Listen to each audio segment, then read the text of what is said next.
अस्सलाम वालेकुम दोस्तों, कैसे हो? उम्मीद है बिल्कुल खैरियत से होंगे। दोस्तों, इंग्लैंड की टीम 17 साल बाद पाकिस्तान एयरपोर्ट पर पहुंच गई हैं।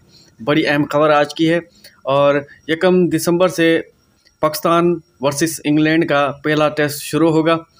पाकिस्तान में 3 टेस्ट मैच खेलेगी इंग्लैंड और दूसरा मैच होगा रावलपिंडी में। पहला मैच होगा रावलपिंडी में, दूसरा मुल्तान में, तीसरा कराची में खेला जाएगा। बड़ी अहम खबर है, 17 साल बाद इंग्लैंड की टीम पाकिस्तान में आई है।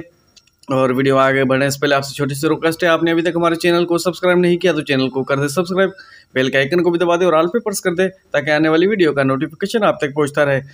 और अहम अपडेट ये है कि इंग्लैंड की टीम अपने बावर्ची को अपने साथ लेकर आई है, क्योंकि पिछले T20 मैच में उनको जो खाना मिला था उनसे उनका पेट में दर्द हो गया था। इसकी वजह से वो अपना बावर्ची लेकर आए और अपने ही खाना बनाएगा, अपने ही खिलाड़ियों की पसंद के खाने बनाए जाएंगे। ताज़ा अपडेट आज की है। वीडियो अच्छी लगे लाइक करें, शेयर करें।